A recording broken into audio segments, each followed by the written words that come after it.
The proceeding was...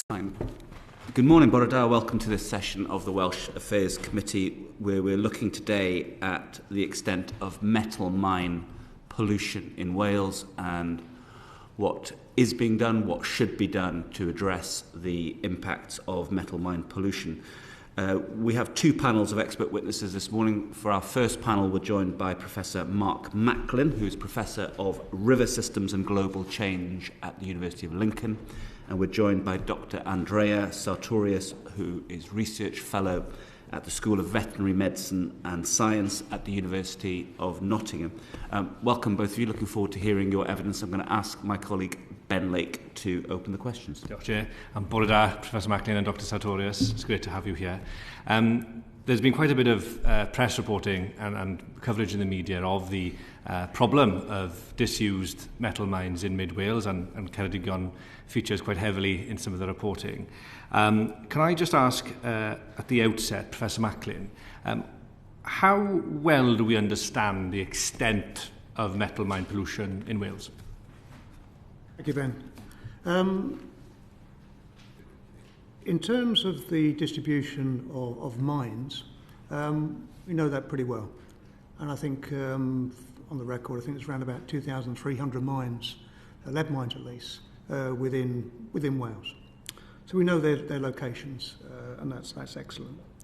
The other bit that we perhaps don't know so well, and I think it's probably one of the main areas that we will need to focus, I suggest we should focus in terms of this committee, is the impact that historical metal mining, bear in mind that mining in Wales, the heyday was in the late 19th century, the 1860s. 1868 was the first River Pollution Commission in Wales, so that's a few years back. And unfortunately, as a consequence of poor regulation at that time, many rivers and channels and floodplains were very significantly polluted. So the area that we don't know as much, and it's obviously where people live, it's where they grow foodstuff, are the channels and floodplains downstream of mines. And the work that we've been doing over many years has been mapping and modelling that. And we estimate, we've just been running some of our high-resolution models, we estimate around about 1,600 kilometres of Welsh rivers are contaminated by historical metal mining, which is a much larger area than simply from mines themselves. So it's a two-part problem. We have the mine sites themselves, which are understood, I would say, and in part regulated. But then we have the channels and floodplains affected by historical mining. And again, for the non-experts, there was no regulation. The waste was directly dumped into the river channels.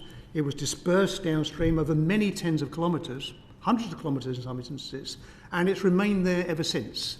It doesn't biodegrade. It really remains there as long as we are going to be around. So I think to answer your question, Ben, I think we know where the mine sites are. Through the work that we've been doing recently, we've got a very good idea of where the contaminated channel floodplains are, and it's really combining those two elements of information in a new way, I think, that needs to be done. Thank you, Professor Macklin. I know my colleagues will want to get into that in greater detail in a moment. Dr. Sartorius, can I ask you, in terms of the environmental impact of this pollution and the impact and the legacy of these disused metal mines, how well do we understand the environmental impact of this problem? Yeah, so the short answer is not as well as we should, most certainly. And it has really wide-spanning effects. So these pollutants can get into water, sediment, soil, and once it's there, anything that's living on that can be exposed to the pollutants, and it can have a wide range of health effects. So trace metals can cause everything from infertility, it can cause cancer, it can affect the development of the nervous system and muscle and skeletal growth. So especially in children or young animals, it can have really significant effects. We do not know sufficiently, especially in the UK and in Wales, the extent that that's having, the effects that that's having. And just to add on to what Mark was saying, we know that the mines themselves are contaminated and that we can expect then to see some of those health effects at the mines themselves. But what we do not know is how far away from those mines those health effects also accumulate, and how big those kind of zones of concern could possibly be. Thank you very much, both. Chair. Beth, go on. Sorry, can I just ask why we don't know that? Sorry, why we don't know the impact? Is it because the research hasn't been done, or could you just expand a bit? Sorry. Yeah. So the health effects of these metals is known, and that's been studied, but often that's studied in laboratories, and the difference between what you can see in a lab and what you actually see in the environment, especially over hundreds, if not thousands of years of exposure. So we're talking communities that have been exposed to very high concentrations of metals for a very, very long time. So the impacts that could have are not fully understood. They could be. Could be. If the research was undertaken. Yes. Yeah, okay. Yes, we could definitely know more about what's happening at these sites.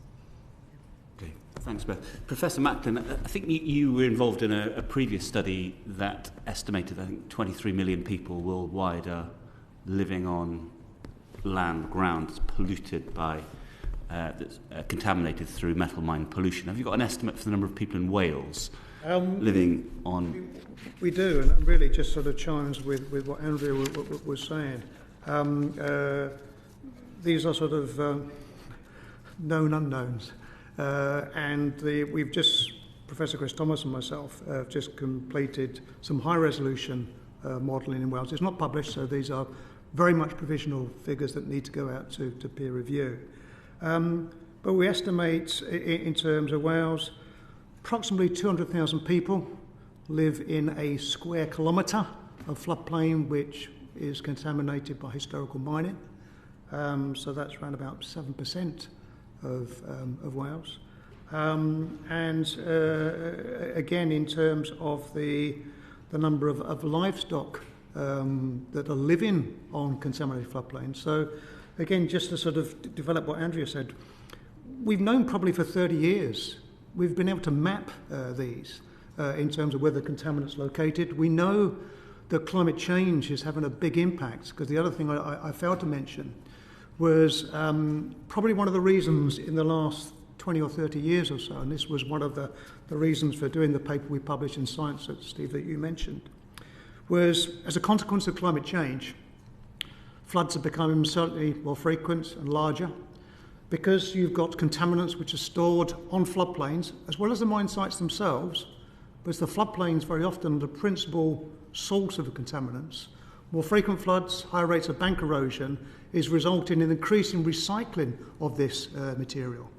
So there were big floods, for example, in 1986 in North Yorkshire, which we worked on. There were very big floods in North Yorkshire again in 2000, which were reported widely on the BBC. And then in 2012, we had the Ceredigion floods, where there was lead poisoning of cattle as a consequence of eating contaminated silage. So, yes, this is a regional problem. This is a national problem. It's not just Wales.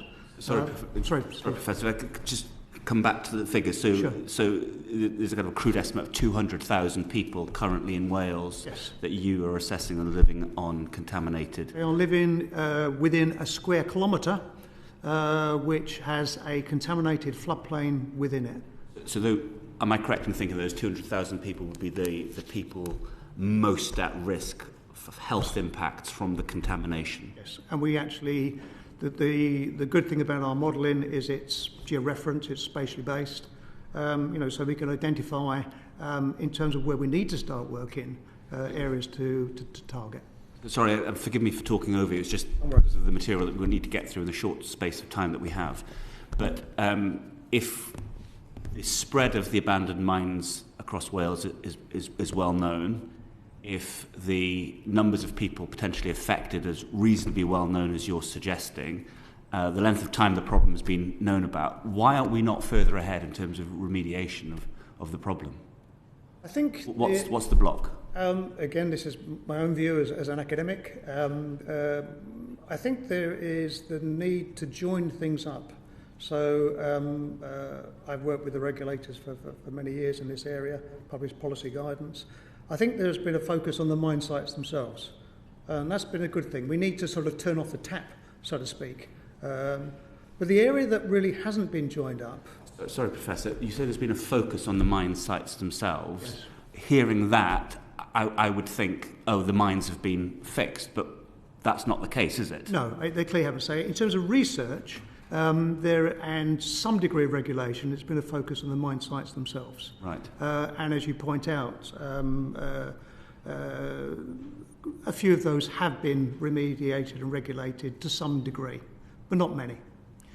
The other area, just to extend that, the other area which hasn't been addressed, and I think that was the main area of our focus and Andrea's research, is the channels and floodplains downstream.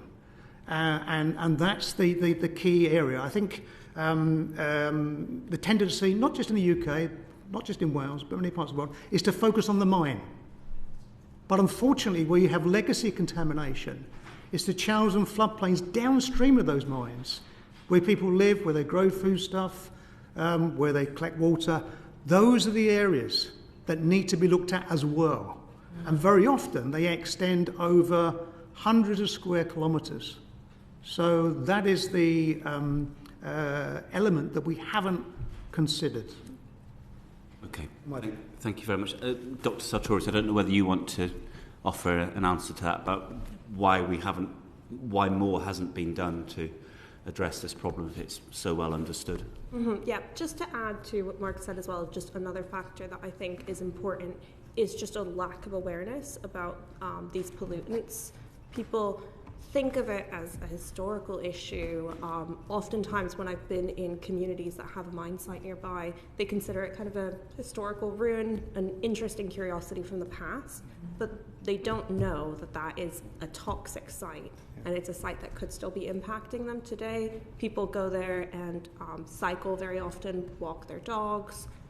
They use those sites as just recreation, but they're not aware of the potential toxic element there. So if you're not even aware about the toxicity, people won't even know to advocate of asking for cleanup, or even local authority members might not know that that is something that's necessary. And it's not a fault from anybody, but it is just a situation. There's so many other things to look at. I think this has been a bit overlooked.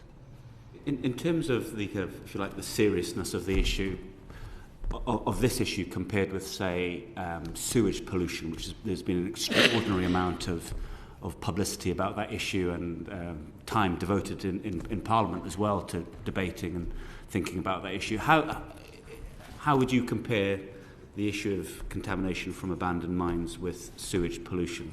Is it?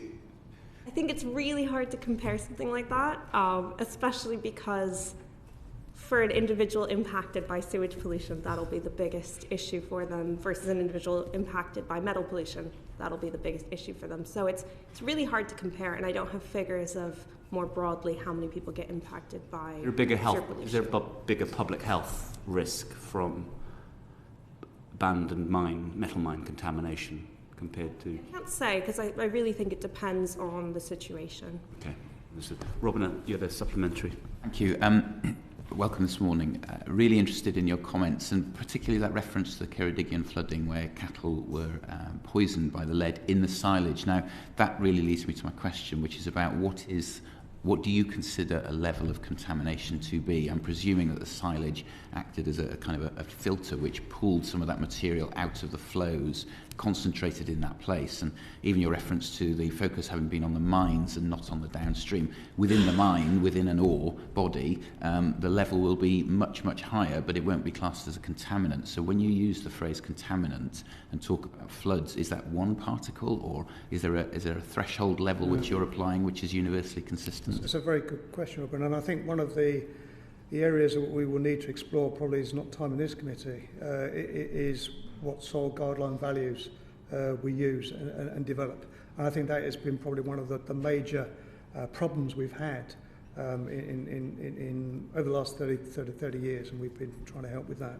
If I could just put a point on it then, Chair, Yeah. if you forgive me. When you talk about 200,000 people living within that square kilometre, which contains a contaminated area, floodplain, what's the level of contaminant you are using to establish that number? Okay. So to answer your first question in terms of the silage, again, just for reference, so colleagues have a good idea about this, the maximum concentrations that were recorded in silage, which was inadvertently fed, obviously, to the cattle, was close to 2,000 ppm lead. So significantly elevated. And again, to put that in some sort of context, 80 ppm is the guidelines in terms of allotments. And that's parts per million. Parts per million lead. In terms of the modelling work that we are doing, and it's process-based, there's an enormous amount of ground truth work that's been done. We've been using the threshold of 300 milligrams per kilogram lead as mapping the likely extent. Bear in mind that 90% of heavy metals, metalloids, things like arsenic, are sediment associated. Yes. So there is very often a focus on water, which is important near the mining sites, particularly if they're acidic. But actually, the vast proportion of contamination is soil and sediment associated. So we're using that as a guideline, and what we are doing is we're mapping and modelling the extent of that downstream, and then on that basis we can identify parts of the channel floodplains at risk, and on that basis come up with a hazard mapping technology. What I should say very quickly is that we had developed this back in the early 2000s, but again, it really wasn't taken up in the way that we had hoped. This was in the River Swale, in the Richmond constituency, where there was very significant contamination from the Millennium floods, and again, animal deaths as a consequence of ingesting this material. So again, we provided policy guidance to the EA in that instance, and perhaps, I wouldn't say perhaps, there should have been greater linkages in a way from regulators that didn't happen. Okay, thank you. Tonya Antonazi. Thank you, Chair. I just want to be quite blunt, really. You said, abandoned metal mines have been polluting surrounding areas for decades. And my question really is it too late to focus on the remediation of the actual sites themselves? Professor? Yeah, go on. In terms of the mine sites themselves, as I suggest, we need to sort of turn off the tap. Okay. And there's some great technologies in Wales. I mean, I think Hyder Industries have developed new technologies in terms of cleaning up this material. Yeah. So yes, we need to look after the mines themselves. In terms of remediating the floodplains and channels, that is a much bigger problem, and in many instances that's likely to be unrealistic. It's managing them, it's mapping them, and then in terms of the way that they're used, it's advising farmers and particularly local authorities of where the problems lie. So we should be more concerned then about the historic pollution surrounding areas? In my view, yes. Yeah. Yes, I agree with that. And I think as well, as Mark mentioned earlier, it's really important to consider that climate change will cause more frequent weather events, yes, and that will cause further pollution in the future. So it definitely should be done. And another thing that I've noticed, again, visiting these communities, is people do move in and out. People bring livestock in from other regions. So you're always having animals that haven't been exposed in the past coming in and being exposed and potentially being quite harmed by the levels of contamination. And those livestock then that move out also are an issue. So from a public health point of view, and I know you have spoken about this and about the communities, Andrea, but what more can Welsh Government, can local authorities, can communities be doing in order to get that message across, to raise awareness within these communities that there is a problem? I think sharing the message, first of all, just needs to be done. A lot of the people that I spoke to just were not informed. They didn't know. They would only figure out that there were issues when their animals started dying, and they would reach out to NRW for support at that point. But before that, they weren't informed. They didn't know that this could potentially be occurring. And is this something that obviously kind of on a very kind of a tourist area, let's say? Is that an issue for people visiting the area? So the biggest risk is definitely chronic long-term exposure to these metals. So I don't know if you go down for a couple days for holiday, it's unclear whether that would have an effect on the health, but the bigger risk is definitely the long-term exposure. Okay, thank you. Thank you. Ruth Jones, please. Thank you, Chair, and thank you both for attending this morning. I suppose you've highlighted we have a knowledge and we've seen the maps of where the issues are, and obviously the red, the RAG rating and everything. I suppose we've talked about the problem and the issues. What concrete steps can be taken to alleviate the concerns of people living in these areas? Shall I start with Professor Macklin? Yeah, I mean, I think that's probably the most important, one of the most important questions we should address. And again, we've touched on that. In terms of the mine sites themselves, certainly in terms of the water and sediment they generate, that needs to be controlled, and there are technologies for that. In terms of the channels and floodplains, I mean, again, just to reiterate, these extend over very large areas. We estimate 1,600 kilometres of river channels and floodplains. So this is large parts of mid and North Wales. In those areas, I think with a little bit more hard work, a little bit more ground truthing, we can actually start to produce hazard maps of those areas. And that could then be used as guidance in terms of local people that live there. It could be used as guidance in terms of working with local authorities who in many instances, as Andrea was saying, are really not fully aware of these issues. Also as a consequence of climate change. And again, this is one of the areas we flagged up more than 30 years ago. We were slightly ahead of the curve in this respect. Actually looking at river channels and floodplains where you get high rates of bank erosion, which are contaminated, we can say, well, in terms of targeting areas where there should be stabilisation, where there should be rewilding, these will be, in my view, perfect areas in terms of rewilding. They shouldn't really be grazed. People shouldn't be growing stuff on. There shouldn't be allotments, but they will be very good area. I live in Ceredigion. I live 7 miles south of Aberystwyth and lived there for many years. And I know many of these, I've worked on these rivers for 40 years. And yes, we can map them, we can model them. I would suggest it would probably take 2 or 3 years to do that. But Wales would be world leading in this respect, because one of the things that Steve touched on was the paper we published in Science last September got worldwide global coverage. And the area which was picked up most importantly was legacy mining, was historical mining. I work in Australia on the Victorian gold rush, and they're still dealing with problems. So actually we could take a lead in terms of restoration technologies, in terms of mapping technologies. So it's not all bad news, but we do need to do something about it. We also need to know. We have the technology, we have the ability, we have the expertise, but we do need to act on it. I was saying this nearly 30 years ago, and it's probably time for us to move on.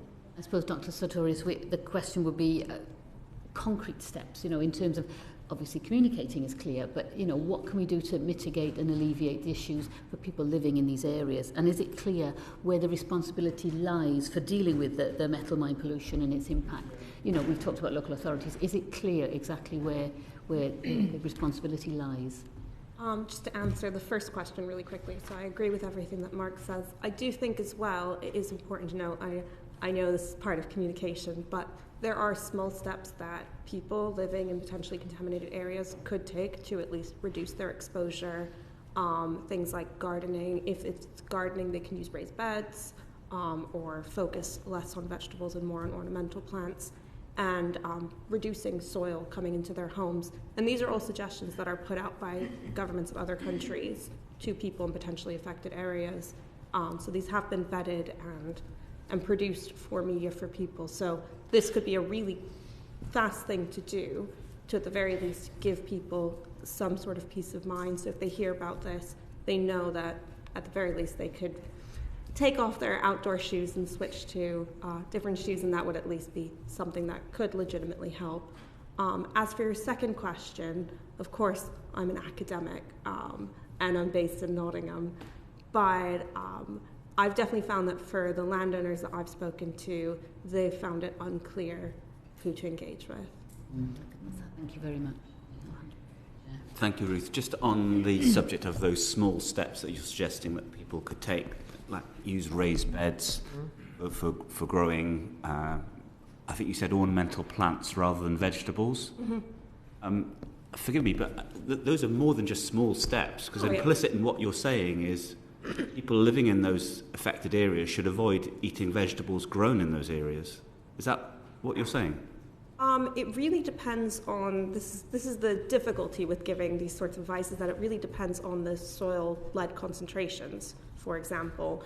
And I've seen certain information put out for public consumption that literally has lead concentrations and which plants you should or shouldn't grow, and so on and so forth, that I think the US government put out for people to see. So those do exist, but that makes it very complicated. But the idea is that if you have a garden where you're gardening with your children for fun, that if you could switch away from vegetables, that might potentially help. Okay, that's interesting. So Professor, you said that you're a long-term resident of Ceredigion, which is the part of the Wales, as you said, is most affected. Yeah. So do you yourself avoid eating vegetables grown near you? I could give a facetious answer, but that would be completely inappropriate. But we live on a hill. My wife is, we've got a 3.5 acre small holding. I work on flooding, so it'd be very inconvenient if our property got flooded.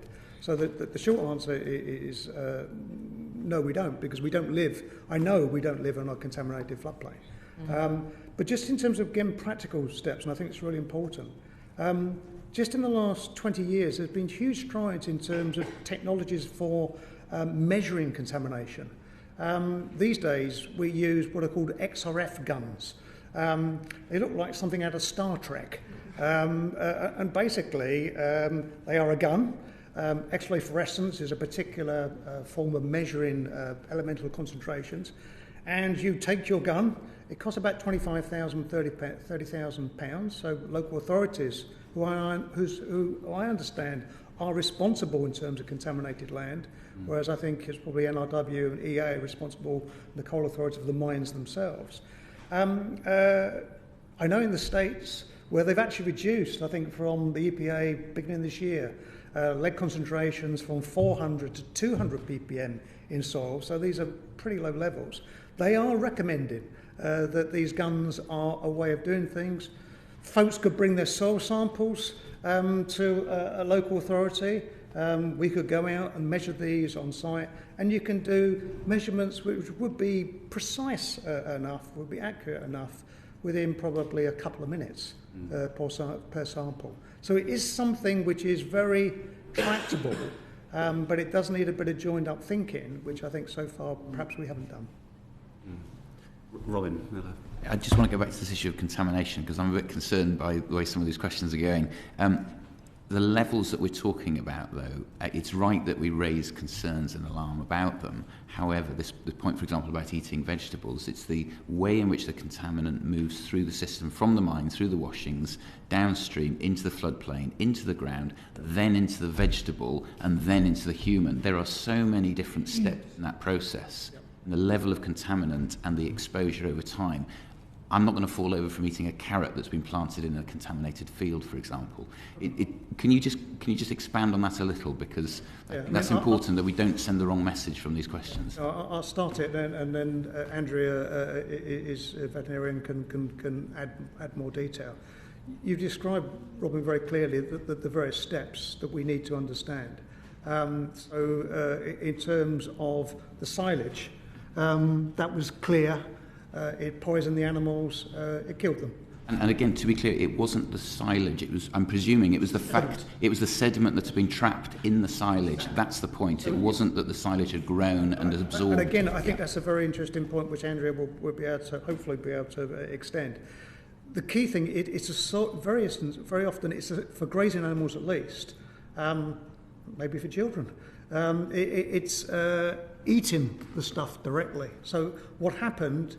Floods in June 2012, Bowstree Flats were flooded, contaminated floodplain sediments, up to 30,000 ppm lead. So, I mean, these 3% by weight. So this is large concentrations, not small, almost commercially viable for mining in some instances. I'm being slightly facetious there. But no, this got into the silage, dirty herbage, and then this was inadvertently fed to the animals. But in terms of the concentrations in plants and animals, Andrea is a vet, so I will pass the ball. Actually not a vet. Okay, they just put me in the vet school. Okay. But with regards to vegetables, so I did actually collect vegetables from patches downstream of mine sites. I took them back to the lab, I washed them rigorously, peeled them, and then tested their lead concentrations. And I found concentrations in certain vegetables, and it really, really varied from vegetable to vegetable. But in some of them, you couldn't eat one of the vegetables without exceeding your daily lead intake threshold based on European Food Safety Authority. I'd be happy to talk about what thresholds I used about that more later. But there are actually, in some vegetables and in some situations, there can be concentrations of lead that could be quite elevated.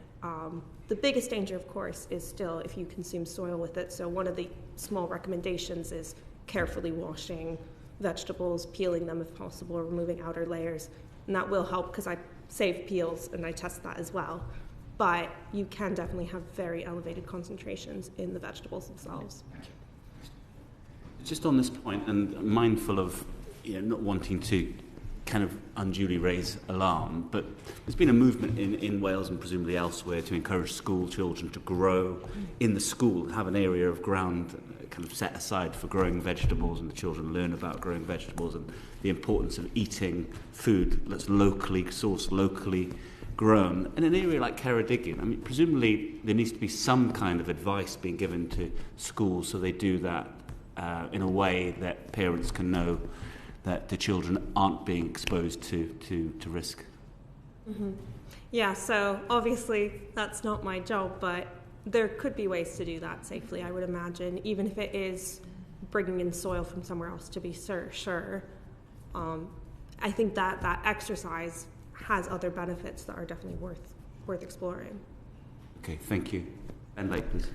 Andrea, given everything that you've told us this morning, what is your sort of view in terms of the work and the effort being undertaken at present by Welsh Government and NRW, the various bodies? And I suppose it rather goes back to an earlier question, but really, are we doing enough? And how do you assess the efforts to date in terms of, yes, identifying the extent of the problem, but also, I suppose, just as a useful summary, how effective efforts to date have been to actually explain the risk or the potential risk to the areas affected? If I can start with Dr. Sartorius.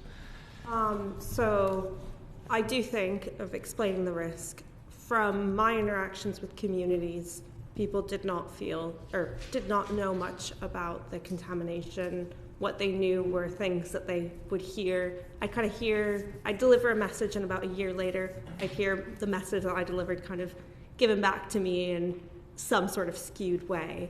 But often people were not well aware. I met people who bought land that had mine spoil on it and were still not aware of the risks. So I think that there does need to be more information shared with locals so that they know what's there and they can, at the very least, try and deal with it with the knowledge of what they have. As for the action that's being taken, again, I'm an academic, so I can't really speak too much about that. But I think Mark and I have both said some things that I think could be helpful in the future. But I'm not involved in the day-to-day workings of this. Yeah. Thank you, Mr. Macklin. I've been working on this for close to 40 years, and as I mentioned, in 2000 we had the millennium floods. We did a major report for DEFRA, which was published, I think, in 2003. Many of the things we're talking about today were identified then, but by the regulators were not acted on, although they knew, although we contracted, we did work for them. And I think that the feeling was, more than 20 years ago, that sort of these floods were a one-off. John Prescott, I think at the time, described them as an environmental wake-up call. I think he was right in that instance.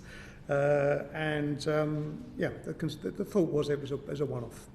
But I think what we've seen subsequently in many parts of the world, particularly in Ceredigion and Wales, that it's not a one-off.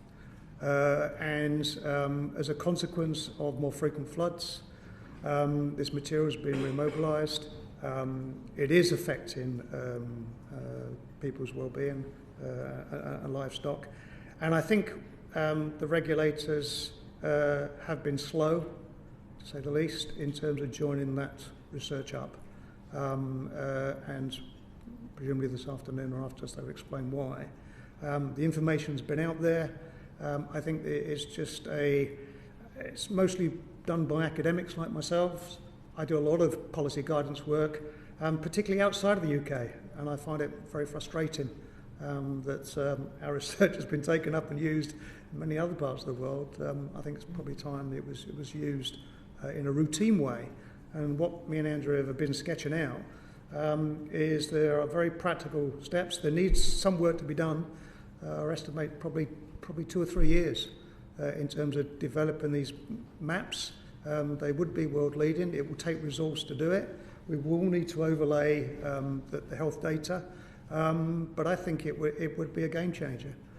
And I think we could actually be ahead of the curve compared to many other parts of the world. So, thank you. I think that's my viewpoint at the moment. Thank you, Ben. Thank you. Thank you, Chair. Thank you. Robin, did you have a supplementary? Thank you. Yes, it's just a clarification, really. How much should we be concerned about legacy and the very many ancient and historic mines, because we know that those are extensive across Wales? How much should we be concerned about that, and how much should we be concerned about current extraction and handling? Is there effective regulation on both? Are you taking them as a whole, or can you actually draw a clear line between the two and say this is an issue, this is not an issue? In terms of mining, certainly in Wales, we're talking about non-ferrous mining, we're not talking about coal mining. I think that the last gold mine closed in 1998 in Maudock. It's a legacy issue, Robin. It's legacy. And I think that is, again, as Andrea was saying, people forget about these things. Yeah. And because, mines are in clear sight, and you can revegetate them, but in terms of a contaminated floodplain, we do a lot of work worldwide on tailings dam failures. And in Canada, in South America, in Eastern Europe.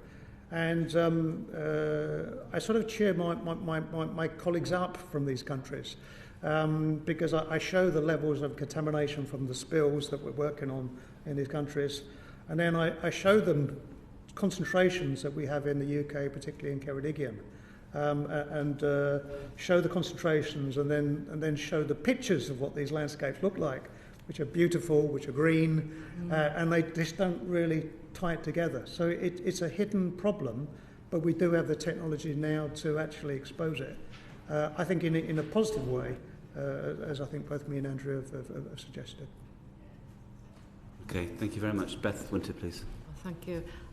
Professor Macklin, your expertise is metal mining. I live and work in South Wales where we had vast amounts of coal mining. And I just wondered if you could say anything about potential risks in terms of contaminated land, in other forms of industries and the legacies from that. Because we've had furnace sites, we've had, and it resonates a lot of what you're saying in terms of what's going on in the valley. I'm not a coal mining specialist. But also, what I should add is, obviously, in terms of parts of South Wales, Swansea area, you had long-term copper smelting. Yeah. So the smelting technologies we really haven't touched on. But, historical or even contemporary airborne contamination is something which is of significance. In terms of coal mines themselves, there is as I understand from academic reading, there is a legacy issue in terms of things like acid mine drainage. So again, it's something we do need to be mindful of. But I in my mind, the clear difference between, let's say, legacy mining, and it is lead, and coal mining, is that lead is a poison. There's no way of describing it. It's got no metabolic function, and it's poison, even in relatively small concentrations. So in my mind, that is one of the reasons, one of the prime reasons that we need to address this. Yeah. And when you look at other parts of the world, particularly the United States, children have their blood lead levels tested in areas routinely, in areas which are affected by historical mining. So yes, yes, coal mining is problematic, yep. Certainly in terms of ecosystem health, but I would venture that in terms of perhaps ecosystem and public health, legacy non-ferrous metal mining is more problematic. And can I just, sorry, because I'm conscious of time, just dig a bit deeper in terms of the responsibility of various agencies. What's your views on the level of cooperation between academics and people like NRW and local authorities, but also between those bodies? Because you're quoted as saying there's a disconnect in perceived responsibilities of the relevant authorities, Professor Macklin. So, yeah, thanks. There is. I mean, everyone is cash-strapped. Yeah. That goes without saying, and I think we do need to put some cash into this, into things. I've worked with the Welsh Government for many years on flood risk. I think there's a willingness there. I think this is an opportunity to join the dots, and obviously we're here after us. What can be done? Anything in terms of cooperation between yourselves and...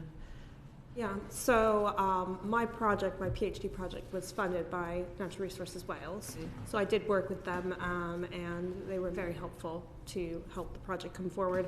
I've actually been working this past year on encouraging more cooperation by running various workshops between the different agencies that either work on metal pollution or could be interested in metal pollution, and then local authority members and academics. So trying to draw us all a little bit closer and encourage that cooperation, which I'm hoping will continue now into the future. Yeah, thank you. Thank you, Beth. Professor Macklin, just coming back to your comments then about lead. When the Financial Times did their investigation into this issue, they mentioned a number of different metals that were coming from these abandoned mines. Is lead the very worst of them? Lead, cadmium, yes, those are the most problematic. In terms of the kind of remediation work that needs to get done, I mean, NRW have this list of 50 mines I think they've identified as priorities. I mean, should they be going after, how should they be prioritising the remediation work? Is it going to the places where we know there are the largest area of contamination with presumably the worst metals? Or? Yeah, I think as I've continued to emphasise, it's looking at the mines, and then it's looking at the channels and floodplains downstream of those mines. So again, I think there needs to be some data analysis of the major contaminants, the fluxes, the volumes of material which are being released from the legacy mines, and then that needs to be done, and this is the critical point, it needs to be done in combination with assessment of the channels and floodplains downstream. If NRW came to you and said, Professor, what are the top 10 places we need to be as a matter of urgency remediating right now, would you know with the information that you've got? In terms of the mine sites, working with them, we could do that, and we would be able to lean in terms of identifying the rivers and channels and floodplains downstream of those. So there's a bit of joined up work. Yes, it could be done. Okay, thank you very much. Dr. Sartorius, before we end this first part of the session, is there anything you'd want to add Yes, so I wanted to add something to what Mark was saying about the toxicity of lead. The World Health Organization relatively recently, in 2019, issued a statement where they said that absolutely no level of lead is safe in the human body. That is, at least right now in the world we live in, a very difficult target to hit, potentially an unrealistic target. But it is important to note that lead is that level of toxic that the suggestion is no exposure. So, and like Mark mentioned, it doesn't serve a positive metabolic function. So that's the World Health, at least, recommendation. So I know you have a question, but to just talk about thresholds for a second, it then makes it extremely difficult to come up with any thresholds because you're kind of warring against this idea that any lead could potentially be bad. And I know with blood lead thresholds, they've been steadily dropping for the last 50 years or so as we set one and then find out, oh, there's a toxic consequence even below that concentration. Okay, thank you. Robin, you've got a very quick supplementary. I just want to go back to context to make sure we don't misunderstand these. And I want to ask the question then, what do you know as a veterinarian perhaps about the take-up of ingested lead through a vegetable into the body? Is it 100%? So the high levels you'll find in the carrots, do they automatically always come through into the body or not? And the second question is, sitting here today around this room, there will be a level of lead in each of our bodies, I suspect. So although we say that lead is harmful in any dose, it is actually something a bit like radiation. There is background radiation all the time, but we all know that radiation is harmful. Can you just clarify on those 2 points, please? Yeah, so for your second point, exactly agree. There's no chance that none of us don't have some lead in us. We definitely do all have lead. I probably have quite a bit because I was the one collecting all these samples. I would have thought years. Yeah. We're made of lead now. Thank you for doing it on our behalf. But just because it is there, it could potentially have had some minor health effect on us that we might not be able to tell. But yeah, like I mentioned, the World Health Organization, I think it's more of a goal target or an emphasis about the level of toxicity rather than a realistic threshold that we can reach. As for your first question, so I'm not a veterinarian, so I can't speak too clearly about that, but I have actually measured not just total lead in samples, mostly in soil samples and sediment, but also measured it running through a simulated digestive system to see the uptake. And as I'm sure you know, it's relatively low ratio-wise, especially particularly actually from mine sites. Often you can't absorb as much lead from there as from other sites. However, because these concentrations are so high, they do still come out as toxic at the end of that whole process. And the FSA threshold that I used for food does take that into account to some extent. It might be a little bit less because of this mine situation, because it's less bioavailable, but it does take that into account. Thank you very much. Really appreciated the clarity of your answers. Thank you, Robin. So that brings this part of this morning's session to a close. So Professor Mark Macklin, Dr. Andrea Sartorius, thank you both very much for giving us your time, your expertise, and helping set the scene for us. So we're going to suspend the sitting for 1 minute while we move over to the second panel. Okay. The proceeding is currently suspended.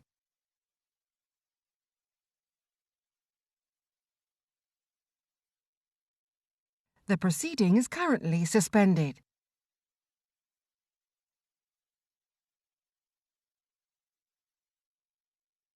The proceeding is currently suspended.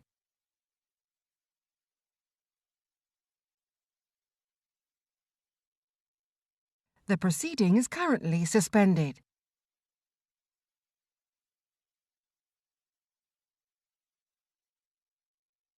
The proceeding is currently suspended.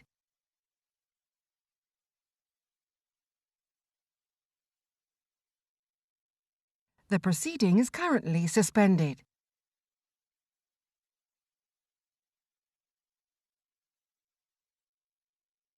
The proceeding is currently suspended.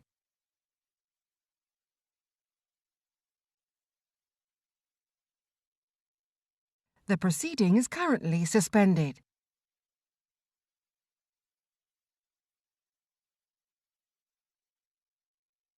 The proceeding is currently suspended.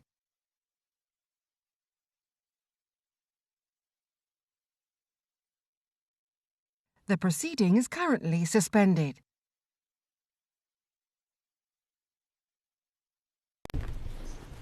Welcome back to part 2 of this session of the Welsh Affairs Committee, where we're looking at the extent of pollution from abandoned metal mines in Wales. For this second panel, we are joined by Christian Wilcox, who's Head of Strategic Projects at Natural Resources Wales, and his colleague Dave Johnston, who is Senior Specialist Advisor for Abandoned Metal Mines at Natural Resources Wales. And we're also joined from the Coal Authority by Carl Banton, who's Operations and Sustainability Director, and by Nick Cox, who's Head of Programme Delivery for Metal Mines. So you heard the first session where we took evidence from Professor Macklin and Dr. Sartorius about the extent of the problems and the risks in Wales. Can I perhaps open this session by asking both authorities, both agencies, the question, if this problem has been known about for decades now, and I think the NRW, your predecessor body, the Environment Agency Wales, produced a report on metal mine, a strategy for metal mines more than 20 years ago. Why is it taking so long for anything substantive to be done about this? And I think Professor Macklin used the phrase slow in terms of the regulatory response to this. Is that a fair criticism? Yeah, we published that report 2002. That was the Wales Metal Mine Strategy. That was our attempt to almost define the problem. I mean, we'd been working on metal mines for some time leading up to that. There have been big programmes of remediation led by the local authorities and the Welsh Development Agency, so they dealt with some of the big sites, generally looking at human health issues. Cwmsumlog, in particular in the Clarach, was specifically designed to deal with human health issues arising in measured blood levels in the children in the local school. In sort of the late 90s, the early 2000s, there was still some of that work going on. Most of that funded by the old, what was the derelict land grants and Welsh Development Agency funding through different methods. But we started to take an interest in the off-site impacts, so the water quality impacts. That was our job as the Environment Agency at the time. Looking into what we could actually do better about water quality, because it was becoming clearer and clearer that the impacts of that were significant and perhaps not well understood. So that Wales Metal Mine Strategy was an attempt to identify from existing information which are the sites we ought to be prioritising. What it did was give us that top 50, but they weren't top 50 based on known impacts on the water environment. They were the top 50 based on effectively the size of the mine and the volume of ore and waste that had been moved around, and the size of the underground mine, and the expectation that they would be the sites that were the worst polluters. So from that time, we've put a great deal of effort into better understanding the whole of the situation. So the monitoring programs that went in to implement the Water Framework Directive, a lot of site-specific characterisation work, a lot of investigations on the rivers, actually characterising the catchments, led us to far better understand both the scale of the problem and the scale of the impact, and the sites that were then causing the problems. Throughout that time, we were identifying sites where there was obviously a need for remediation. Sites like Paris Mountain on Ynys the world's largest copper mine in its day. Work was undertaken there in 2003, which actually drained the mountain because it was flooded. It's got a discrete ore body which sits above the landscape, and the mine had been dammed at the lowest drainage level, and it flooded the mine, and it was draining out of a higher drainage level into a different catchment. And there was a large consortium, including the council, including ourselves, including academic partners, to make sure that we made that safe, because the water in the mine had a pH of 2, and it was all being held back by a concrete barrier which was rapidly dissolving. That was one of the major interventions. That cleaned up the river behind it, but focused all of the mine water in one place. We spent that time since then better understanding the impact, like I say, prioritising and working with the funding that we've always had from Welsh Government, so that within the scope of that funding, bringing in other funding as well in places from the European Regional Development Fund, from other sources as well, to effectively work within our capacity to deliver what we could. So major works at Vrongorch and the Ystwyth Valley, which actually diverted a stream which was running directly into the mine and causing a pollution source. We cleaned up the stream that was otherwise discharging to.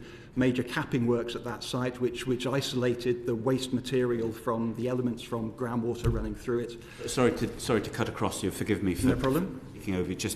I'm conscious that time is against us. And we'll get onto some of the detailed remediations that you've undertaken in recent years in a few moments. But essentially, in terms of response to my question, the bulk of the last 20 years has been around improving understanding of the problem with a few cases of actual remediation work. Is that? Yes, that's it. We've greatly increased our understanding on a Wales scale, but also on a site and catchment scale, and taken action where it's been possible. I mean, getting from the starting point of knowing nothing about a site to remediation is always going to be in the region of 4 to 7 years. So we have that capacity issue. We start with 2 years of monitoring just to make sure we understand and apply our resources appropriately. There was also, when we started... Sorry again. If there are more than 1,300 of these abandoned mines and the timescales that you suggest for understanding each mine, none of us are going to be around at all while we've even got halfway through the... We've been refining our numbers downwards. 1,300 is all of the mines, and there's some that you wouldn't even notice. There's 2 mines on Flatholm, for example. Okay. We've got much smaller numbers, and we have refined our numbers. We identified those top 50. We did a report more recently with the Coal Authority in 2020, which identified, I think, 129 sites where we could prove an impact, but that still doesn't mean that we have to intervene on every one of those sites. Okay, helpful, thank you. And so Mr. Banton, yes, from the Coal Authority's perspective. Coal Authority's perspective, we've been in since 1994, and there's been more work done on the coal programme, which is a UK-funded programme, of course. But we've been actually involved in the metal mine side since 2020, and we're funded differently through Welsh Government to deliver that programme, and working very closely with National Resources Wales. So from a coal point of view, there are 16 mine water treatment schemes in Wales, and I can give some more facts on those. But I think the coal side is a lot more well understood, and the treatment side from a coal point of view is a lot more easier to do. From a metal mine point of view, we're looking at sustainable solutions here, and really it's only the past 15 years where we've been developing those sustainable solutions to be able to treat these metal mine waters. But we're looking back over at many, 100 years, some of these mine sites where they've been, adding water, poor quality water into the systems. Okay, thank you. Ruth Jones, please. Thank you, Chair, and thank you, gentlemen, for coming in this morning. So something you said just now, Mr. Johnston, about you've been working on these sites and you're quite confident that top 50, there are 129 marked as red on our maps. If I was a person living in Ceredigion, for instance, I'd want to know that everything is being done. I'm not convinced at the moment that everything is being done to make me feel safe in this place. We heard from the academics in the previous session that communication is key. Find out what you know about your own soil in your back garden. And I just suppose my question to NRW is, are you talking to residents? Are you making them aware of the situation? Are you ensuring that they understand what's going on? If I start with Mr. Wilcox. Yeah, our primary focus is around the water quality impacts, so hence we're trying to tackle the problem at source, so particularly in the mines themselves. So I think the wider engagement from our perspective is around water quality rather than contaminated land, and that would sit with the local authorities to pick up. What I'm not cited on is how much that engagement is taking place through the local authorities into those communities. Because I'm anxious now, because obviously we've heard that soil is one of the biggest issues. So if the lead's in the soil and you're not picking it up, and the local authorities maybe don't know to pick it up, there's a massive hole that things are falling through here, aren't there? I think there's certainly areas that we can work closer, and we are plugged into certain areas of the local authorities, but in terms of that broader engagement, I agree. I think to map out and understand what the academics said earlier, and mapping out what those risk areas are, understanding the impacts, but just making sure we're working within the remit that we're working with, and said primarily our focus is around the water quality impacts. Okay. I suppose to the Coal Authority then, in terms of how do you as organisations work together? You're big organisations, you've got your own remits. this is an issue which needs close cooperation and partnership working. I suppose, Mr. Banton, how do you see the partnership working here? So we've always worked very closely with the EA and National Ross as well as in Wales for the past 20 years. We've currently got an MOU with National Resources Wales, which we signed 5 years ago. We're currently working along with Welsh Government on a different methodology, different governance within that, where they can potentially fund us directly to work with all parties, so that we can build this long-term programme that will help deliver some of the the solutions that we're looking at, but not only the solutions, but then the long-term management of those solutions. So once we've built these schemes, mine water treatment schemes, they need to be managed then for the long term. You're looking, potentially from an accounting point of view, we have a 100-year provision from the coal side of what we do, and you would need similar sorts of things. They've got to be accounted for this long term, because once you've built them, they do need to be maintained and operated. And Mr. Cox, I suppose your title is Head of Metal Mines Programme, so I mean, obviously, I would assume you'll be stepping outside your coal remit, if you like. How are you working to ensure there is joined up working here? So I guess in terms of the Coal Authority, our role is the delivery partner. We work very closely with NRW, so obviously their role is in the monitoring, the catchment characterisation and the prioritisation. Then obviously it comes over to us to then develop those solutions and to deliver and obviously and to construct. So that's our role in that process. And in terms of engagement with the local authorities and the public, obviously the local authority is one of our statutory consultees in that process, but obviously our involvement is in that public consultation piece is when the works actually take place on those sites. Okay, thank you. I'll hand you back to the chair. Thank you. Beth, do you have a... Yeah, I took some notes when the professor was speaking earlier, and it came across very loud and clearly that the focus of remediation work continues to be on the mine sites. That needs to change, and listening to the professor, there is extensive international research providing all the evidence as required, as well as recommendations of what actions are needed. So listening to you just now, I'm a bit perplexed really as to why we are where we are when the evidence is clearly there. Yeah, we've been,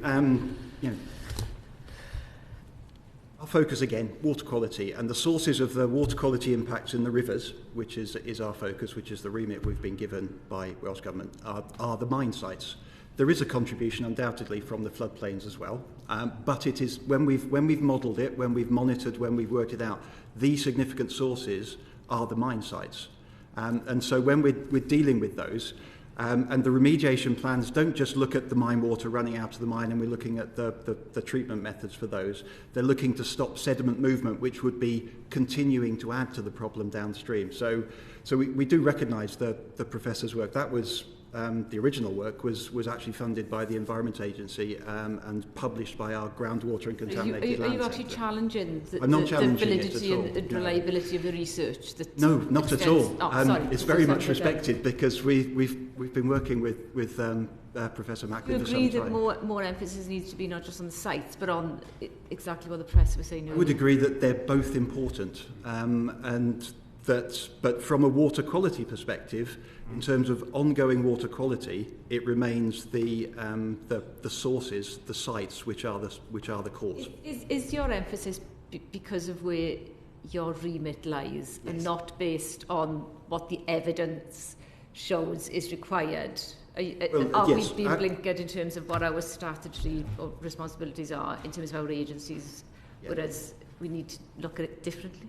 Our remit is that water quality, and that's the focus of the Metal Mines programme. And the remit for understanding contaminated land and the linkages between soil concentrations and human health lies with the local authority. Sorry, is it worth just adding that even if we were able to decontaminate the land, to clean up the land, if we didn't stop the pollution at source, that would then continue to be an ever-going cycle. So it's really important from our perspective to stop it at source. But I agree, there is a complement around what can we do in terms of remediation, but unless you stop the initial source of the problem, that is going to continue to pollute the ground going forward as well. And we also have an ongoing, we do have a role in the contaminated land regulations and their implementation. And we have, there's a forum between ourselves, the local authorities, the Welsh Local Government Authority Association rather, and the Health Security Agency, who meet regularly and discuss issues of contaminated land across Wales. And I'm well aware that this issue of the contaminated floodplain soils is on their radar. They discussed it at their last meeting. Absolutely. Thank you very much. So on the issue of continuing pollution from source, I think the figure that was quoted in the FT investigation was like 500 tonnes of metals going into Welsh waters from these abandoned mines. Is that a figure that resonates with you? I mean, do you recognise that figure? Yeah, that arises from our monitoring. It's our data. We've published that figure because there are all of our sites. We've been monitoring them, like I say, for 20 or so years, when calculating the loadings discharged, both from the mine sites themselves, so the water running out of the mines, but also looking at the concentrations in the river. And yes, that sort of sum is quite reasonable. We calculated, I think, back in 2002, we got up to about 350 tonnes, but that was only looking at heavy metals. If you go to Paris Mountain, which I mentioned before, that actually accounts for almost a third, if not more than that, of that total load. But what we have to remember is it's not the load which causes the impact in the rivers, it's the concentration in the water quality. There is also a sediment burden, and of course the ecosystem relies on the sediment as much as it does the water quality. We've got another research collaboration looking into the impacts of that with Queen Mary University London at the moment, and looking into better develop our monitoring techniques to be able to pick up those ecosystem effects in the invertebrate populations and in the plant populations as well. Okay, thank you very much. Robin Miller, please. Thank you, Chairman. Mr. Cox, you joined the Coal Authority in 2017, I believe. Did, yep. In 2020, the Coal Authority produced the, I want to get the title right, the Metal Mine Failing Water Bodies Assessment. How is that going? What's been the impact of it and the subsequent Metal Mines programme, please? So I think as my colleague Carl Banton described, so obviously in 2020 we signed an MOU and we've formalised this Welsh Metal Mine programme, and so since then there's been obviously a focus on the priority sites, and obviously those as Dave Johnston described before, there's a timeline to developing solutions and delivering solutions on these sites. So obviously 2020, we were in COVID, there's lots of kind of scoping and early design works. Moving forward to where we are today, we've got 12 projects currently that are in the development stage within this year of the programme. There's then 18 which are in solution development, so where we're working on detailed designs, delivery, getting ready to construct. And of that, there are 5 projects where we will actually be conducting works on the ground, which again are largely erosion control, which is again obviously stopping that sediment that sediment input, or diverting clean water around workings to stop dissolved metals getting into that system. Okay, I'll come to that in just a moment, but I represent Aberconwy, so that's Dyffryn Conwy, the entire length of the Conwy Valley, and I know that there are mines at the top end of the valley there between Llyn Crafnant and Llyn Bodgynydd, quite extensive historic mine workings, and I spotted on the map that was included in the report there were various asterisks around that point.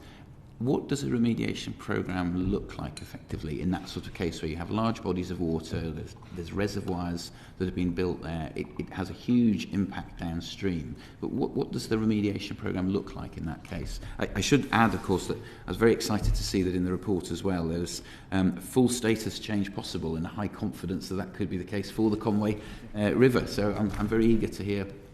So again, as Dave Johnston described before, we obviously have to collect a lot of information, both in terms of that monitoring and that assessment, and it's all around understanding what's happening with the water. So it's around, obviously, one of my colleagues described this process of mine water treatment and the length of time that once you start treating mine water, you're treating it into perpetuity. So from a hierarchy of control, we would much rather divert clean water around mine workings and not have to take on that burden of cost. So it's around a lot of work that goes into the design to make sure that have we got the most appropriate method. So if we can divert clean water around, obviously look to cap some of these fine metal-rich sediment materials so that we can, I guess, erosion control and avoid that sediment load getting into the river. So it's around prioritising, and again, as Dave Johnston said, that's the role of NRW, and we're coming in as a delivery partner to identify and work up those solutions. I was very interested in the last session to hear from the academics the importance, or rather that they felt that the concentration had, if that's not a pun, certainly not intended as a pun, but the concentration had been on the mine sites rather than downstream. My civil engineer, I spot a civil engineer amongst the witnesses, which I'm very encouraged to see. My dissertation was on this transition between laminar and turbulent flow, and that has a key impact on the carrying of sediments. Do you feel that there has been too much of a focus on the mine sites and not enough on the downstream impact? And again, I can think of the Conway Valley there and the extensive sedimentation that occurs, especially in the lower reaches of the valley. So, as I said up front, so our role is one of delivery partner. So obviously we're given these sites to work with and to identify. And when you describe them as a mine site, very often it's not just it's an adit. It's a mix of adit and underground workings together with lots of spoil, typically very small particles, maybe from historical dressing floors. So it's not just sort of one or the other. Typically, what we're having to do is look at both dissolved metals that may be, the clean water that's getting into workings, washing out metals and coming back out into the system, but also is picking up this. In high flow, in flood events, it's around this erosion control and what we call diffuse pollution. It's that sediment loading and trying to avoid that or reduce it either by capping or by revetment structures and so forth. Do you, just as a simple question then, do you feel that you've got the balance right between the upstream, if you like, interception of water and diversion around a contaminated site to prevent the further pollution, and the downstream prevention of reconcentration or redistribution of sediments, which would cause problems, legacy problems downstream? Do you think that you've got the balance right? I think within our role, the coal authority's role, yes, I think... You're caveating that very carefully, both of you are saying within our role, within our scope. Is that a suggestion that actually, if your scope was different, you might concentrate resources differently, but you're working within the terms that you've been given? We're funded and work with National Resources as well by Welsh Government on a specific element of the programme, and that is our role. So I think it's more a wider question for National Resources Wales or Welsh Government. May Chairman, to direct it into National Resources Wales. That's a brief, please. I'll start. I think Christian will pick up. But as I said before, within that, looking at the water quality remit, those are the sources. There is an impact, but we can account for the water quality impacts with the runoff, the erosion, the loadings we're seeing coming off the mines themselves. There could well be a move towards that wider floodplain. As I said, we commissioned that early report, and we've been very interested to read the later iterations, particularly the global side of things. We probably would await a report that Professor Macklin was talking about of actually mapping it better, and then we'll understand it better and we can make decisions about it. But currently we have identified the sources which are causing the water quality impacts that we're recognising, and so we are focusing our efforts there. Okay. And I must ask one follow-up then, are you suggesting we're flying blind on this and we don't have... No, not at all. I don't think we are. In terms of floodplain sediments, they've actually been picked up in investigations by local authorities. In 2014, the Ceredigion Council actually closed the allotments in Aberystwyth because of the flood that had just happened. And they closed the allotments because of the understanding that floodplain sediments contaminated by metals were a problem. They knew that. They closed the allotments until they were able to test the soil and test the vegetables and actually give them a clean bill of health. Are you confident, and this will be my final question, Joe, are you confident then that the downstream testing regimes are sufficient to catch those sorts of, that sort of information? Because that seems critical. There isn't a testing regime. We have a good monitoring programme around the rivers, around water quality, but there isn't an overall testing regime for the land. That, there's no driver for it, no statutory driver for it. The contaminated land regulations require the local authority to identify what they call the significant pollutant linkage. So they expect to find an impact and a source and the connection between it. And so they would be looking for the impacts of that land pollution. It's event-driven, perhaps, rather than a fixed regime. Okay. I mean, they have an inspection strategy which they work through, and that will be prioritised depending on the different priorities they have and different potential sources, different potential impacts in their areas. Thank you very much. Thanks, John. Ruth's got a quick question, but can I just throw an extra one in first? And that is, how many local authorities are you aware of right now in Wales that are actively testing for contamination of land from metal mines? I can't answer. Are you able to name a single local authority in Wales that's actually doing the work that you've just described? All of the local authorities are implementing their inspection strategies, but I do not know the answer to that question. Okay, thanks, Ruth. I suppose just following up on that, it's in 2002 the Environment Agency Wales was aware of the situation. Academics have been aware of it for 30 years. You said earlier on, Mr Johnston, that the Welsh Government remit is for water, not soil. And my worry is that we are missing, there's a massive area here. We've talked about rewilding earlier on. Yeah.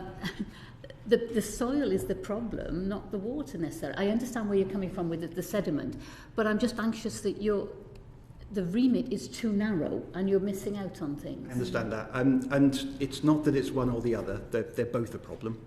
And yes, our metal mines programme is dealing with the water. There is also an issue, as has been shown, with the soil. And it is not Welsh Government's remit to only worry about the water. Their remit covers everything, of course. Our remit in the metal mines programme, as defined, is to deal with the water pollution. NRW deal with soil across Wales, because in my area, Newport West, we've had soil issues, and NRW come in and deal with them. But when it, again, I don't know the detail of that, obviously, but for contaminated land, we have the issue that I talked about. The local authority have to identify the source, the pathway, and the receptor, and then their recourse for remediation is to identify the responsible party for that. And certainly in terms of the mine sites, that responsible party is long gone.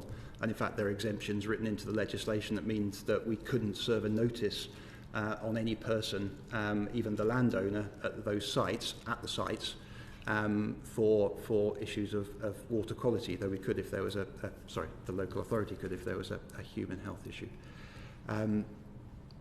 So I think I lost my track there. Thank you. That's fine. Thank you very much. Ben Lake, please. Thank you, Chair, and thank you, gentlemen, for your time this morning. Can I just go back to this figure of 1,300 mine sites, just begin with, and just a very simple question. How did we identify 1,300 mine sites? Seems quite a laborious task to kind of walk across the mountains of Wales and identify it. Yeah, it didn't involve going out and looking as such. It was a literature research. I mean, these sites are well documented, albeit it was an entirely unregulated industry. The sources are out there. People are fascinated by these sites. They've written histories of them. So leading up to that 2002 report, and in fact the 1,300 sites came out earlier in the mid-1990s, and it was an identification of all the sites simply that were in the literature that we could identify as a site. And I would say 1,300 it's an estimate. It's very difficult to define a mine. They've been worked in multiple phases over different years. There are multiple entrances and exits leading into the same mines, and multiple mines are connected together. So we've got 4 or 5 mines which actually cause one problem. So yes, 1,300 is our best estimate, but it all came from history, from the historic literature, which is pretty well recorded. I think that's very interesting. The red sites have been given some mention already, and I think 129 red sites have been identified. Can I ask, what constitutes a red site as opposed to an amber or a green, a yellow, whatever other colour they might be? What is the sort of the factors and the thresholds that you look at and consider red? It's a proven link between the site and the impact in the watercourse.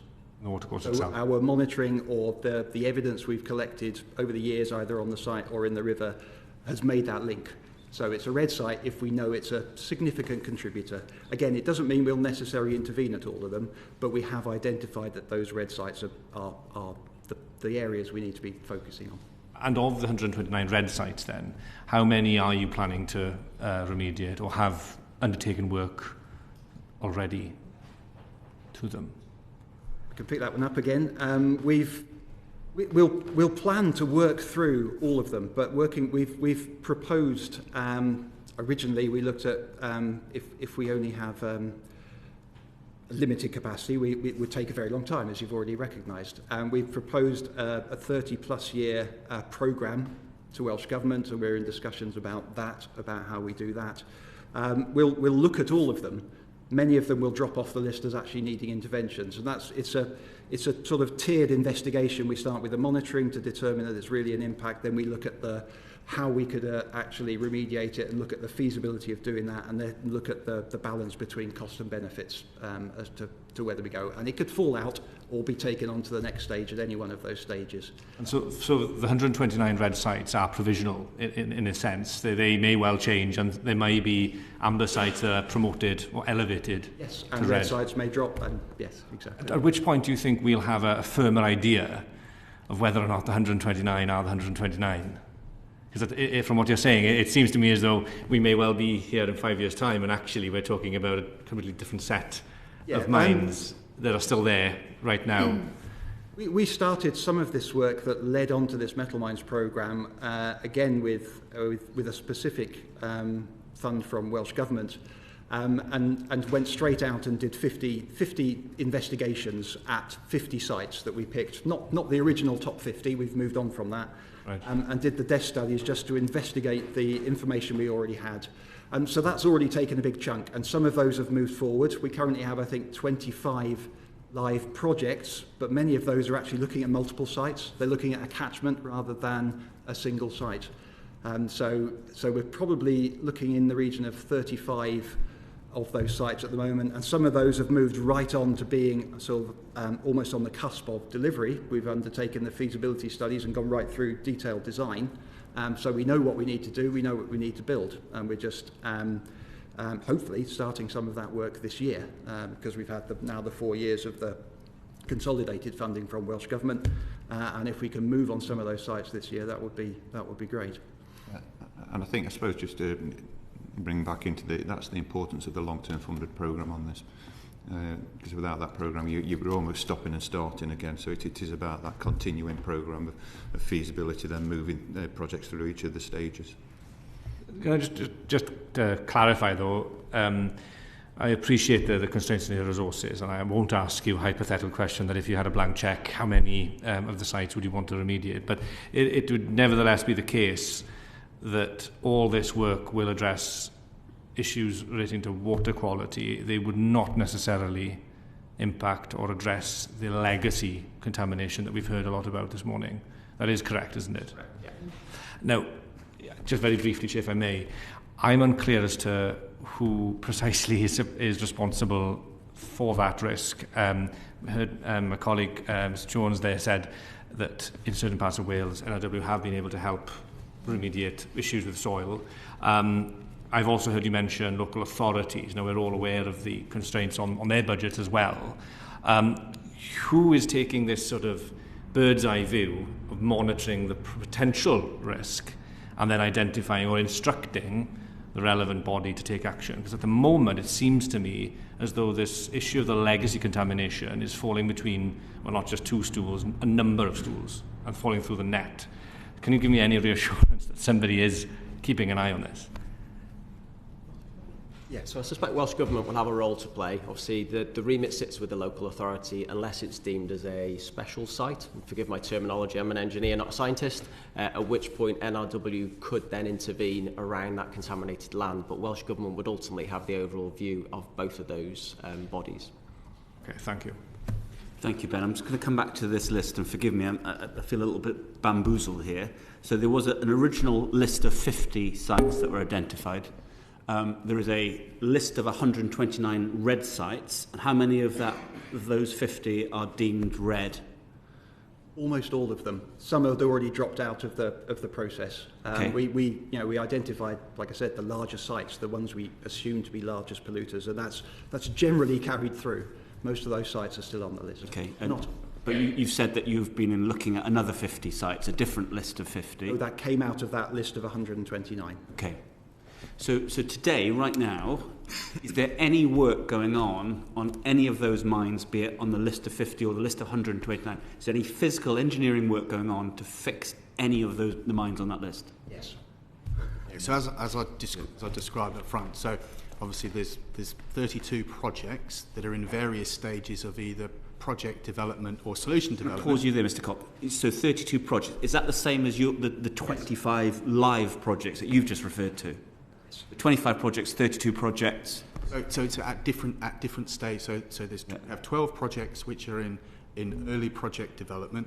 We have 18 projects which are in solution development, of which 5 of those have planned works within this financial year, so on the ground physical works, and then a further 2 projects which are relating to R&D trials.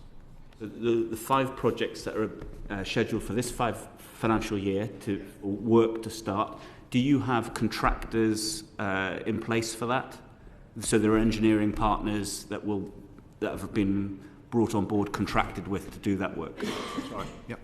Are you able to say what those 5 mines are, please? So as it stands, Cumridal is blowout protection. Cumnuidian, there's some work there on a mill pond overflow, so again it's erosion control. Nancy Crea, which is again erosion control, so it's sediment. At Pandora, some work there on lake access, and at Casteth Set, which again is erosion control. So it's around it's around stopping the source of the material, which is obviously going to be transported and moving. So I mean, that's encouraging. There are works underway, but those 5 sites, how have they been picked? Have they been selected because they are the most troublesome, they are demand the most urgent attention, or are they convenient to do? What's been the decision making around that? So partly in terms of that prioritisation process. Yeah. So the erosion control stuff is obviously a lot easier to do. So from our involvement from the programme in 2020, from where we are today, the erosion control stuff is easier and shorter to plan and deliver than the delivery of some of the mine water treatment schemes or some of the flow paths. So in terms of the prioritisation, it's yes, some of it might be easy. There's obviously a range of, some of the sites are quite complex. There's all sorts of scientific, different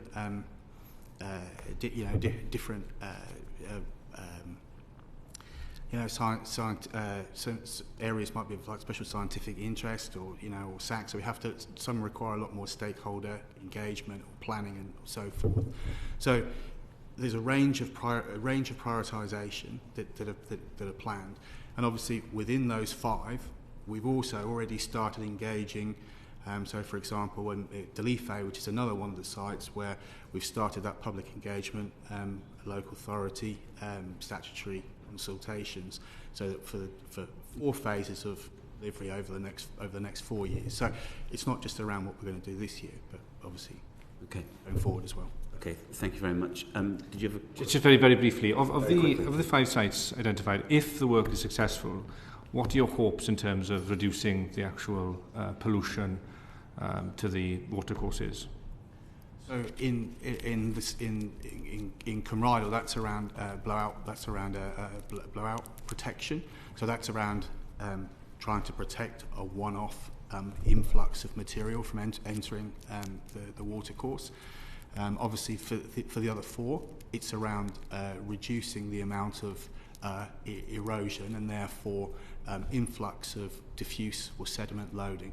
And it's quite difficult to quantify what that might look like because obviously depending on rainfall the volume that goes into the watercourse will vary.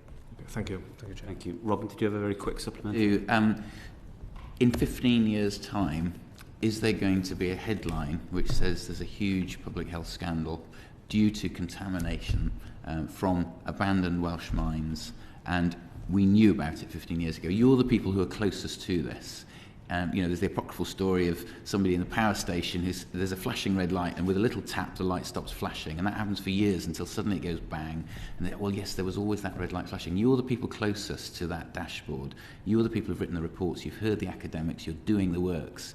Is there anything that we're missing? Is there a lack of political will? Is there a lack of funding? Is there something we're missing? Is there going to be a big problem 2 decades down the road?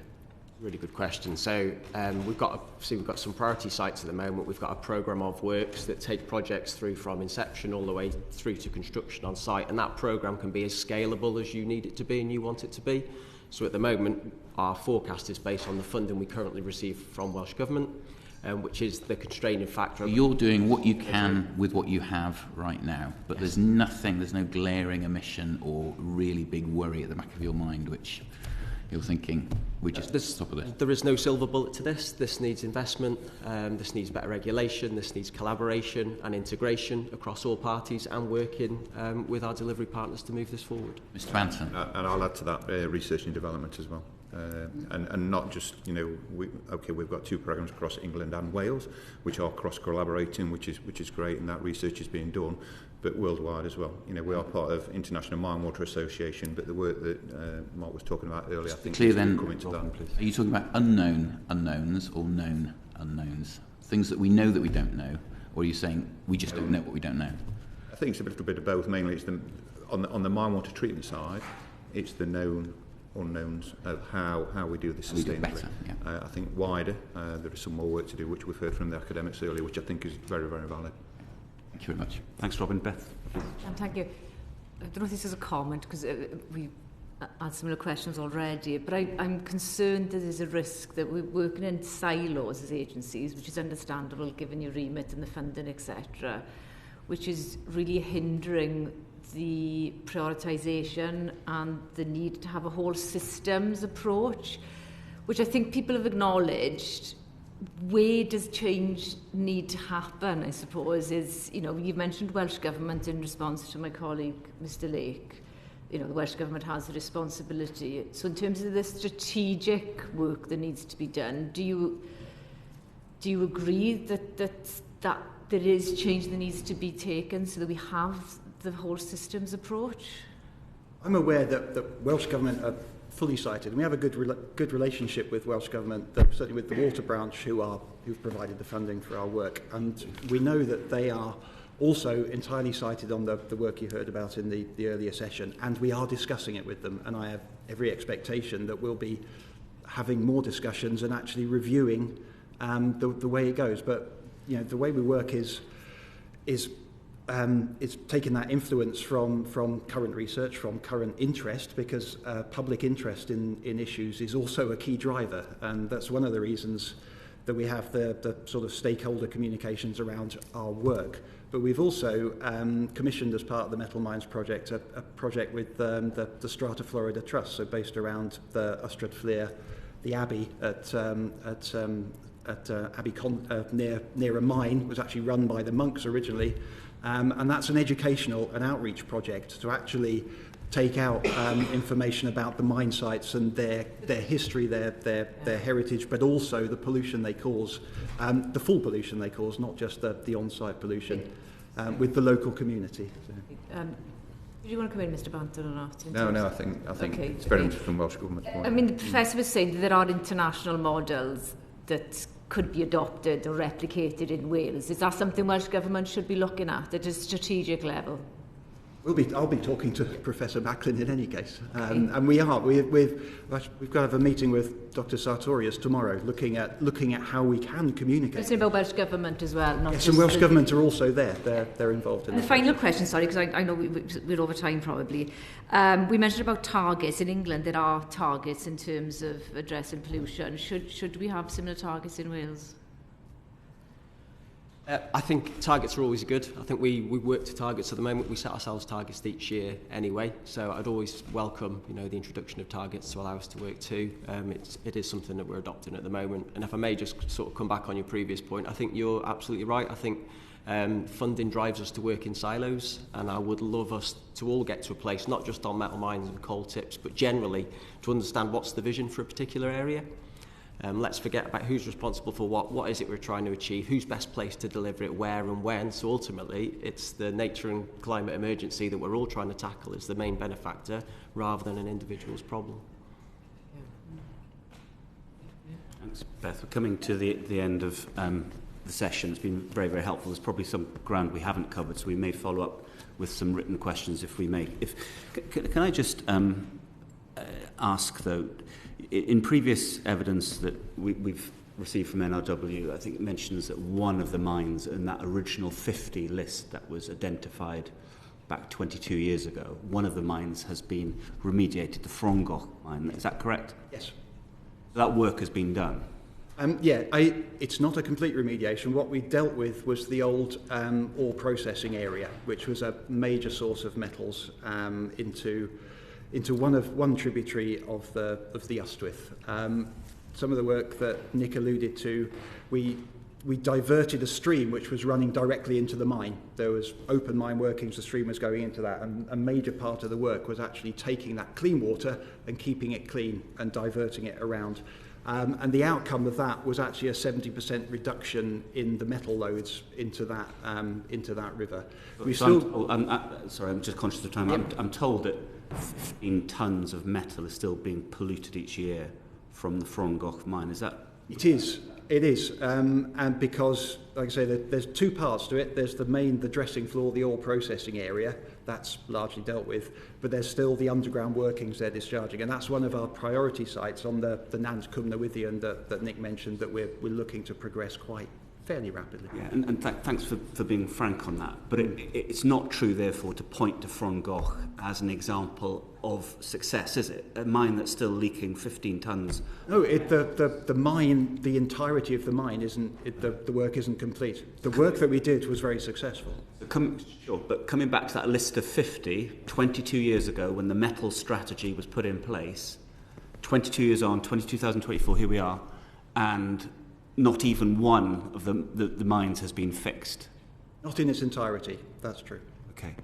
And, I mean, we were speaking a moment ago about silos. We've talked about resource constraints. We've talked about the different drivers of policy. I mean, you'd forgive us if we came to the conclusion that the whole setup just isn't fit for purpose for dealing with this problem and the scale of it, right? Yes, I forgive you for that. Yeah. Okay.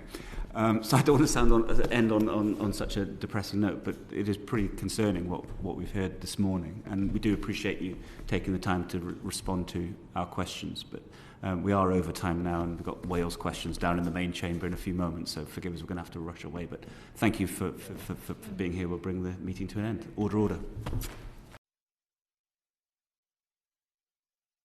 The proceeding has ended.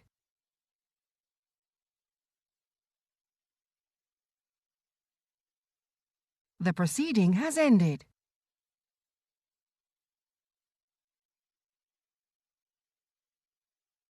The proceeding has ended.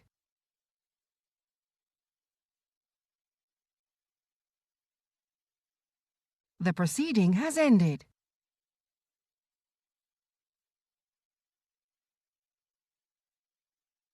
The proceeding has ended.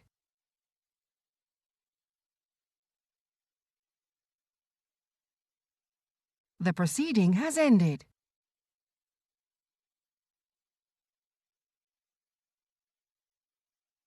The proceeding has ended.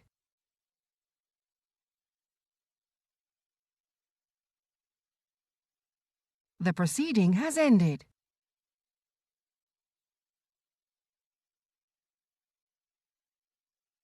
The proceeding has ended.